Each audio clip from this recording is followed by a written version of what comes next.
இன்றைக்கி medical ட்ரீட்மெண்ட்ஸில் laser வந்து brain ஆப்ரேஷன்ஸில் use பண்ணுறோம், பைல்ஸ் சர்ஜரியில் யூஸ் பண்ணுறோம், அப்புறம் ஐ ஆப்ரேஷன்ஸில் எக்ஸ்டென்சிவாக யூஸ் பண்ணுறோம். ஆனால் லேசர் வந்து பாடியில் பெயின் ரிலீஃப்க்கும் நாள்பட்ட காயங்கள் ஆடுறதுக்கும் ப்ளஸ் இன்ஃபெக்ஷன் கண்ட்ரோலுக்கும் ரொம்ப எஃபெக்டிவாக இருக்கும் அப்படின்றது நம்ம நிறைய பேருக்கு தெரியாது. வாங்க இன்றைக்கி லேசர் பற்றியும் அதனுடைய உபயோகம் பற்றி இன்றைக்கி தெரிஞ்சுக்குவோம். நான் உங்கள் அபிமான ஆர்த்தோபெடிக் டாக்டர் சரவணகுமார். இந்த லேசர் சிகிச்சை அப்படிங்கிறது லைட் வேவ்ஸ் ஒரு குறிப்பிட்ட வேவ் லென்த்தில் ஹைலி ஃபோக்கஸ்டாக ஒரே இடத்துல கொடுக்கறது தான் லேசர் தெரப்பி அப்படின்னு சொல்கிறது.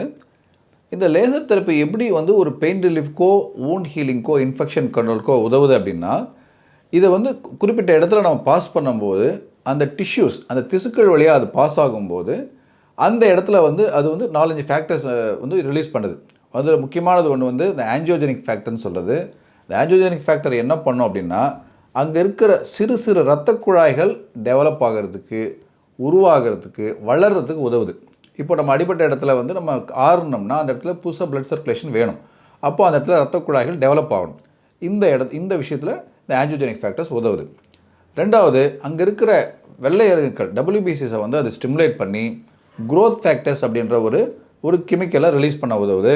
ரெண்டாவது, அந்த WBCஸ் வெள்ளை அணுக்களை வந்து அங்கே இருக்கக்கூடிய பாக்டீரியாஸையும் கெட்ட கெமிக்கல்ஸையும் ரிமூவ் பண்ணுறதுக்கு அது தூண்டுது. இதன் மூலமாக என்ன ஆகுதுன்னா, அங்கே இருக்கக்கூடிய சைட்டோகைன்ஸ் அதே மாதிரி பெயின் ஏற்படுத்தக்கூடிய கெமிக்கல்ஸை வந்து அந்த வாஷ் அவுட் பண்ணுறது, ப்ளஸ் க்ரோத் ஃபேக்டர்ஸ் ரிலீஸ் ஆகிறதுனால அங்கே ஏற்கனவே டெஸ்ட்ராய் ஆன செல்ஸ் வந்து ரீப்ளேஸ் பண்ணுறதுக்கு, புதுசாக செல்லு உருவாகிறதுக்கு, வளர்கிறதுக்கு அது உதவுது. இந்த 2 விஷயத்தில் தான் வந்து நம்ம வந்து லேசர் தெரப்பியை வந்து வூண்ட் ஹீலிங்க்கும் யூஸ் பண்ணுறோம், இன்ஃபெக்ஷன் கண்ட்ரோலுக்கு யூஸ் பண்ணுறோம், பெயின் ரிலீஃப்க்கு யூஸ் பண்ணுறோம். இந்த லேசர் சிகிச்சை யாருக்கெல்லாம் இப்போ யூஸ் பண்ணலாம், எங்கெல்லாம் யூஸ் பண்ணலாம்? ரொம்ப நாள் கழுத்து வலி இருக்குது, லோ பேக் பெயின் இருக்குது, அப்புறம் டென்னிஸ் எல்போ கண்டிஷன், முழங்கையில் வலி இருக்குது, அப்புறம் ஆஸ்டியோ ஆர்த்ரைட்டிஸ் சொல்லக்கூடிய மூட்டு வலி, முழங்கால் வலி, இது இல்லாமல் நம்ம ஃபைப்ரோமையால்ஜியான்னு சொல்லிட்டு இருக்கக்கூடிய என்டையர் பேக் பெயின். நிறைய பேர் வந்து நிறைய டாக்டர்ஸ் கன்சல்ட் பண்ணியிருப்பாங்க, எக்ஸ்ரே எடுத்திருப்பாங்க, ஸ்கேன் எடுத்திருப்பாங்க, எல்லாமே நார்மலாக இருந்திருக்கும். இருந்தாலும் ஒரு கழுத்து வலியோ இல்லை இடுப்பு வலியோ ரொம்ப நாளாக அவங்களுக்கு தொந்தரவு கொடுத்துட்ருக்கும். இதில் வந்து ஃபைப்ரோமையால்ஜியான்னு ஒரு கண்டிஷன், இதுலேயுமே அது யூஸ் ஆகுது. குறிப்பாக அந்த ஃபைப்ரோமையால்ஜியாவில் என்ன பண்ணுவோம்னா, இது வந்து ஃபைப்ரோமையால்ஜியா என்ன டைப் ஆஃப் ட்ரீட்மெண்ட் கொடுத்தாலும் நிறைய பேருக்கு பெயினே குறையாது. ட்ராக்ஷன் கொடுப்பாங்க, IFT கொடுப்பாங்க, ப்ளஸ் அந்த ஃபைப்ரோமையால்ஜிக்கு ப்ரெஷர் பாயிண்ட் இன்ஜெக்ஷன்ஸ்லாம் சிலர் கொடுப்பாங்க. இதில் எதையுமே கேட்கலன்னா கூட இந்த மாதிரி கண்டிஷன்ஸ்க்கு வந்து லேசர் தெரப்பி நல்லா கேட்கும். உதாரணத்துக்கு ஃபைப்ரோமையால்ஜியில் we identify one thing called trigger points. அந்த ட்ரிகர் பாயிண்ட்ஸ் சொல்லக்கூடிய அங்கேருந்து தான் பெயின் ஆரம்பிக்கும். ஃபார் எக்ஸாம்பிள் கழுத்து வலி இருக்குன்னா கழுத்து பகுதியிலையோ தோள்பட்ட பகுதியிலையோ குறிப்பிட்ட பாயிண்ட்லேருந்து அந்த பெயின் ஆரம்பிக்கும். அந்த டிஷ்யூஸ்லேருந்து ஆரம்பிக்கும். அந்த டிஷ்யூஸில் இருக்கக்கூடிய ப்ரெஷர் பாயிண்ட்ஸை ஐடென்டிஃபை பண்ணி அதில் ஃபோக்கஸ்டாக லேசர் தெரப்பி கொடுக்கறதுனாலையும், டிஃப்யூஸாக லேசர் தெரப்பி நம்ம ஸ்கேனிங் லேசர் மூலமாக அந்த ஏரியா ஃபுல்லாகவே லேசர் நம்ம கதிர்வீச்சு pass பண்ணுறதுனாலையும் we are passing some particular wavelength of high energy lights into the tissues.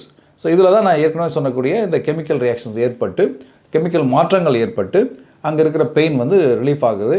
Plus அந்த இடம் வந்து அந்த டிஷ்யூஸ் ரீஜுவனேட் ஆகிறதுக்கு இது யூஸ்ஃபுல்லாக இருக்குது.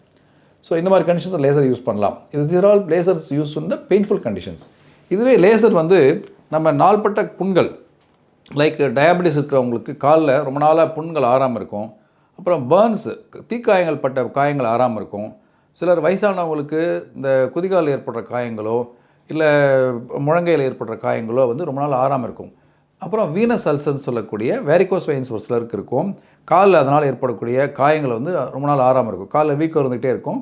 அந்த இடத்துல புண் ஆறக்கூடிய நல்ல கண்டூசிவ் என்விரான்மெண்ட் இல்லாமல் இருக்கும். இந்த மாதிரி கண்டிஷன்ஸ் எல்லாமே நம்ம லேசர் சிகிச்சை வந்து ஒரு 10லேருந்து 15 நாளைக்கு யூஸ் பண்ணுறதுனால இந்த புண்கள் எல்லாமே நல்லா ஆறும். இது மட்டும் இல்லாமல் போஸ்ட் ஆப்ரேட்டிவ் வூண்ட் ஹீலிங் சொல்லுவாங்க. நார்மலாக ஆப்ரேஷன் பண்ண பிறகு தையல் போட்ட காயங்கள் வந்து ஒரு 14லேருந்து 16 நாள் ஆறுதுன்னு வச்சுக்கோங்க. இந்த லேசர் ட்ரீட்மெண்ட் கொடுக்கறதுனால அந்த காயம் சீக்கிரம் ஆறுறதுக்கு உதவுது. அந்த காயம் ஏற்கனவே இன்ஃபெக்ஷன் இல்லைன்னா சீக்கிரம் ஆறிடும். இன்ஃபெக்ஷனே இருந்தாலும் அந்த இன்ஃபெக்ஷனை கண்ட்ரோல் பண்ணுறதுக்கு லேசர் சிகிச்சை ரொம்ப யூஸ்ஃபுல்லாக இருக்கும். வாங்க இந்த லேசர் சிகிச்சை எப்படி கொடுக்குறாங்கன்றதை நம்ம நேர்லேயே பார்ப்போம்.